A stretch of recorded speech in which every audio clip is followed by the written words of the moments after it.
My entitled neighbor stole my garage, so I locked her inside for a week. Her meltdown was glorious. I knew something was wrong the moment I pulled into my driveway and saw a strange SUV sitting in my garage like it owned the place. It wasn't my sister's car, it wasn't my neighbor's, and it sure as hell wasn't mine. The worst part? The garage door was wide open, as if the universe was showing me the absurdity of the situation in broad daylight. I had been gone for barely 8 hours, and in that short time, someone had claimed my property like a lion marking its territory. At first, I thought maybe it was a mistake, some delivery guy using my space to turn around, maybe a confused Uber driver. But when I stepped out of my car and got a better look, my gut told me this was something else entirely. The car was parked perfectly inside, as if the driver had taken their sweet time getting it just right. The door was locked, and to make things even weirder, there was a half-empty iced coffee on the hood, the condensation still fresh, meaning someone had been here recently. I marched up to my front door, checked to make sure nothing else had been tampered with, and went straight to the neighbors. That's when I met her, Karen.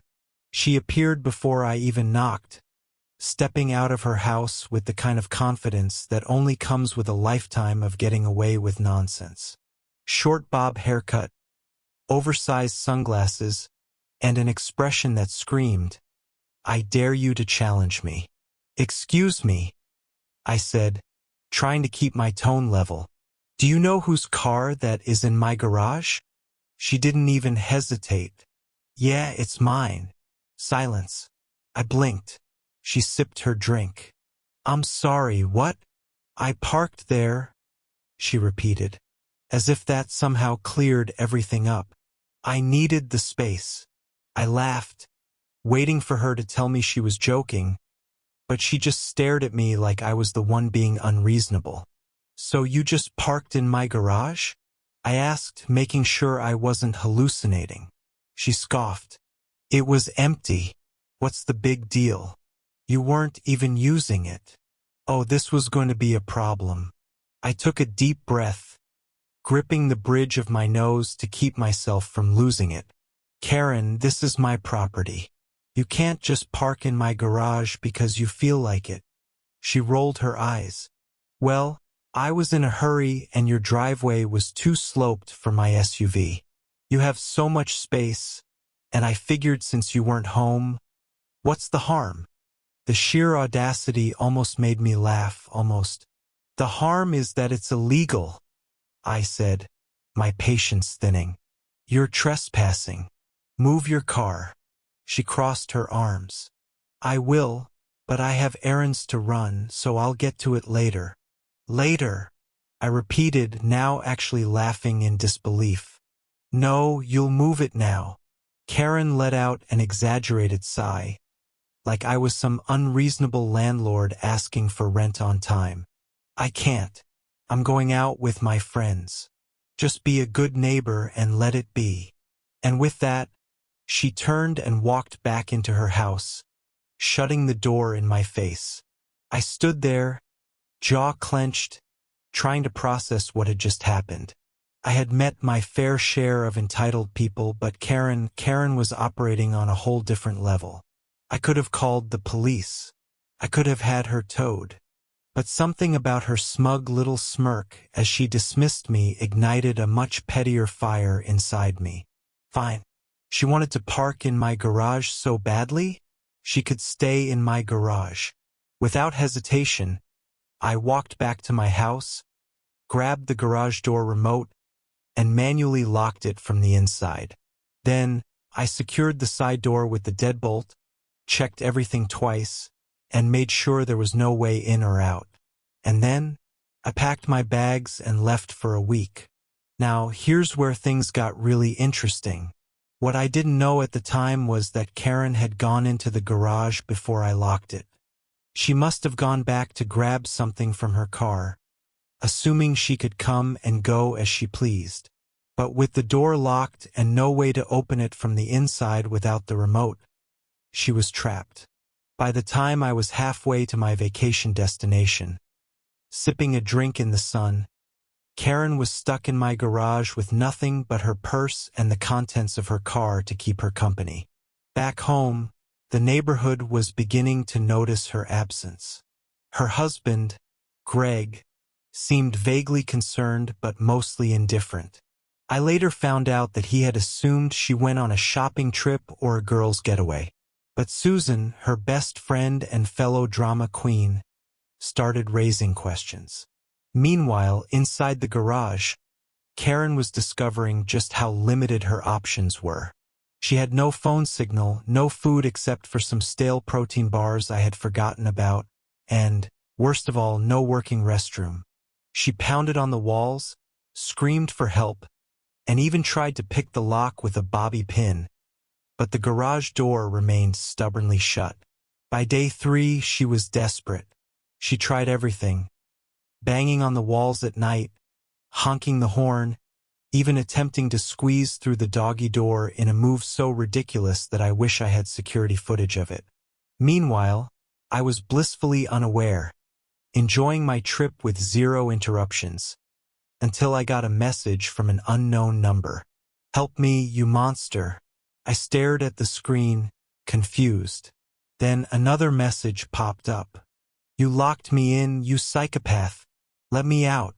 And that's when I realized what had happened. Karen hadn't just parked in my garage. She had parked herself in my garage. And now she wanted out. But I wasn't in any rush to fix her problem.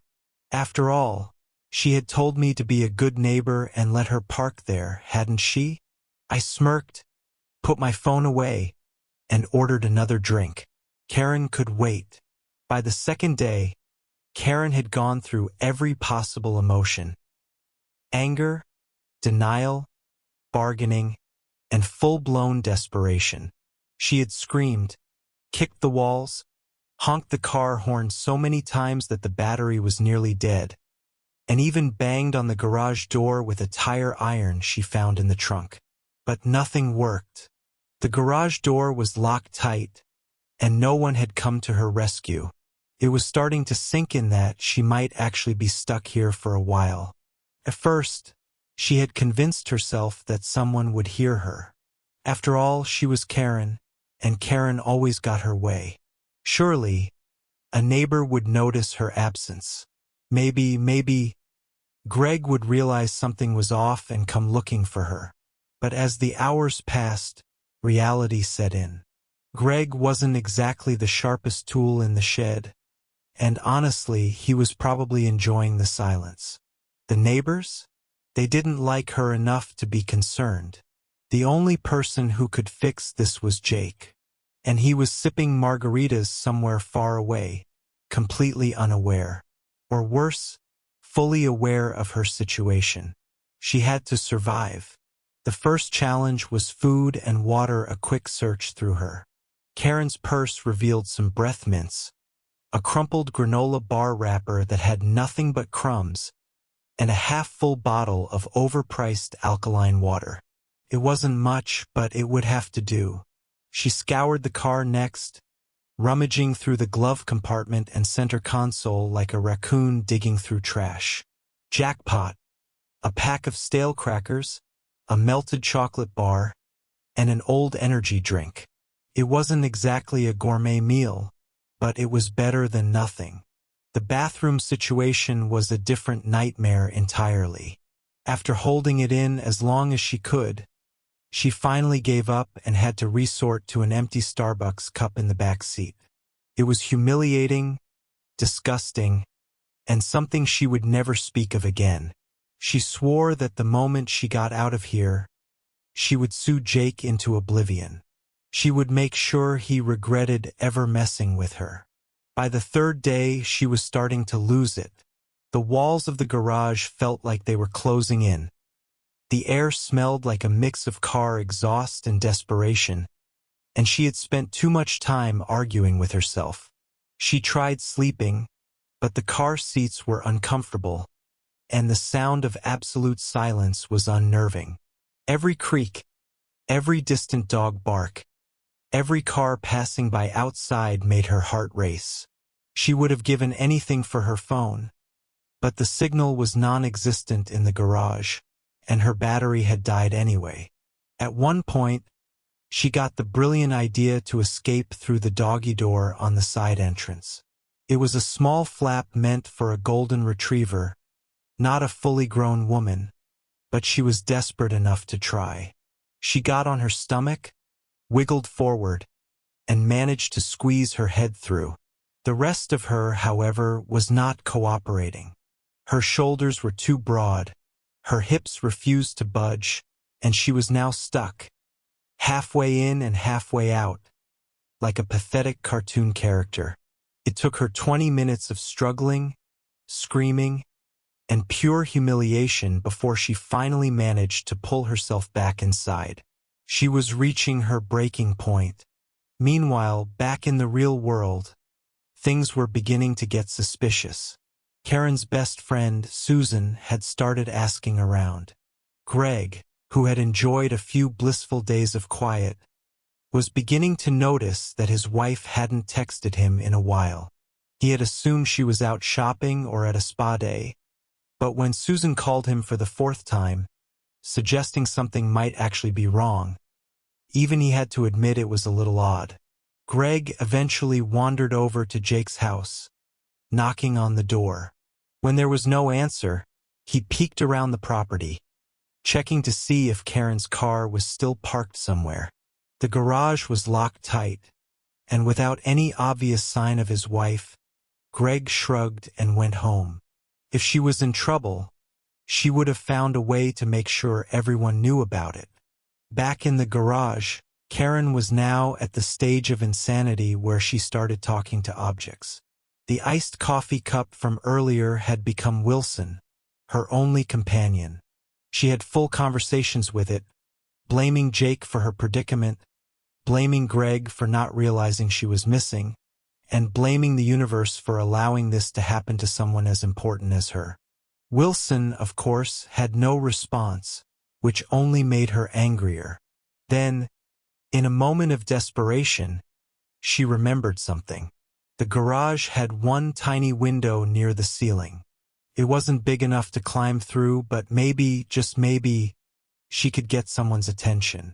Stacking whatever she could find, she climbed onto the hood of her car, then onto the roof and finally reached the window. She could see the street outside. Freedom was so close, yet so far. She screamed for help, waving her arms like a madwoman, but no one was around. The only person who did walk by was Mr. Jenkins, the elderly neighbor who always wore noise-canceling headphones when he went on his daily walk. He didn't even glance in her direction. Her last hope was honking the horn again, but after draining the car battery earlier, that was no longer an option. She was stuck, defeated, trapped in a garage that, until recently, she had thought of as her personal parking space.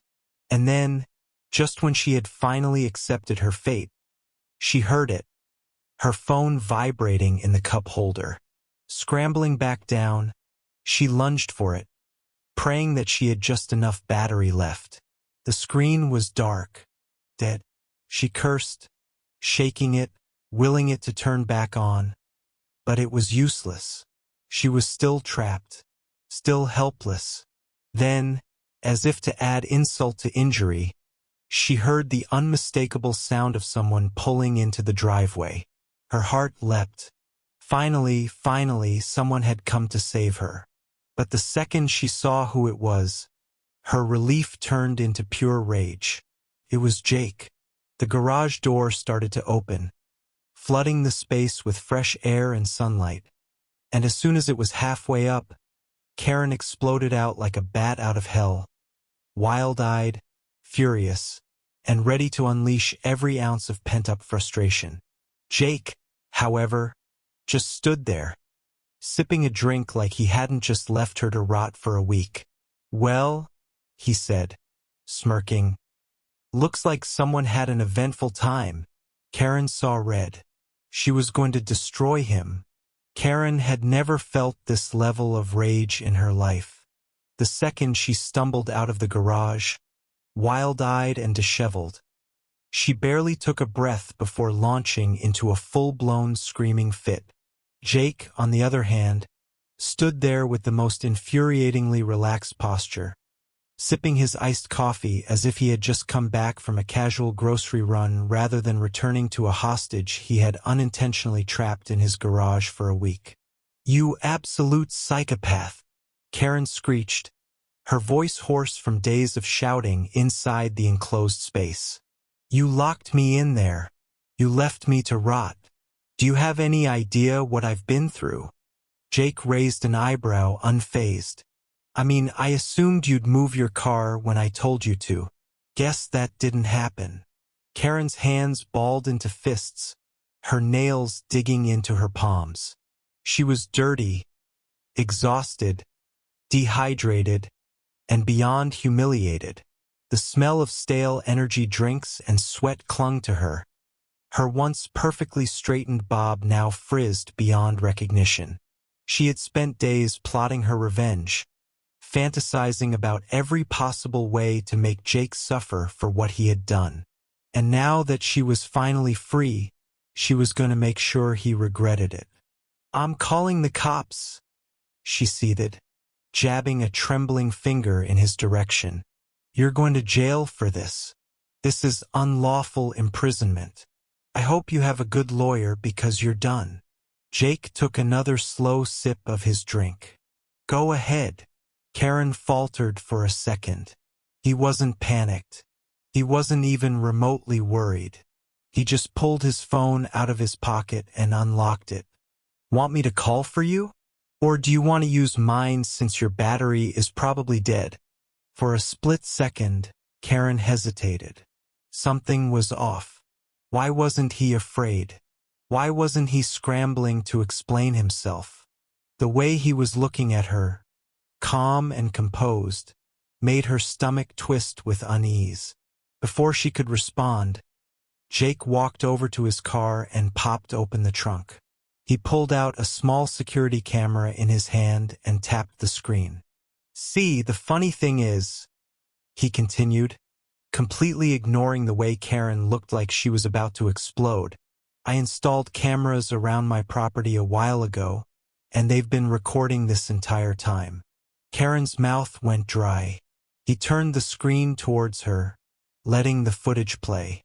There she was, strutting up his driveway, waving her hand dismissively at him when he told her to move her car. There she was, arrogantly turning her back on him, saying she'd move it when she felt like it. And then, the cherry on top, there she was, sneaking into the garage for something from her car just before he locked it and left. Jake grinned. "So technically, you locked yourself in. I just didn't know you were still inside when I left." Karen's lips parted, searching for some kind of argument, but nothing came. He had proof, evidence. Her entire case crumbled in an instant. "But please," Jake continued, slipping his phone back into his pocket, "call the cops. I'd love to show them this. I'm sure they'd be very interested in hearing how you trespassed on my property, parked in my garage without permission, refused to leave, and then accidentally got yourself stuck. I think the legal term for that is breaking and entering. But what do I know? I'm not a lawyer." Karen's face burned. This wasn't how this was supposed to go. She was supposed to be the victim here, the one calling the shots, making him grovel for forgiveness. But now, not only was her entire argument turned against her, she was dangerously close to being the one in legal trouble. She needed to regain control. "You can't prove that I was in there for a whole week," she spat. "For all anyone knows, I was only in there for a few hours." Jake smirked. "You mean, aside from the texts you sent me?" Karen froze. Jake unlocked his phone again and scrolled through his messages before holding up the screen. Karen's frantic messages flashed in front of her, all of them screaming for help. "Help me, you monster. You locked me in, you psychopath. Let me out. I've been here for days. I'm losing my mind. Jake raised his eyebrows. Doesn't exactly sound like someone who was in there for a few hours, does it? Karen clenched her teeth so hard that her jaw ached. She could feel her control slipping through her fingers like sand, and she hated it. And then, to make matters worse, her husband Greg finally decided to show up. He pulled into the driveway, stepping out of the car with a confused expression. "Hey babe, where have you been? Susan said she hasn't heard from you in days." Karen whipped around, barely holding herself together. "Greg, this lunatic locked me in his garage for a week." Greg looked at Jake, then at the security camera in his hand, then back at Karen. "Wait, so you were in his garage? Why?" I parked there for a bit and then he locked it. He did this to me." Greg rubbed the back of his neck. "So, why did you park in his garage?" Karen's mouth opened, then closed. "That's not the point, Greg." Jake gave Greg a friendly nod. "Your wife trespassed on my property, refused to move her car, and then got herself stuck in my garage when I left for a trip. I've got it all on camera, including the part where she texted me to let her out." Greg exhaled slowly. "Karen, did you actually do that?" Karen was ready to scream. This was humiliating. She had spent days suffering, expecting everyone to be on her side the second she got out. And now her own husband was questioning her. Jake clapped his hands together.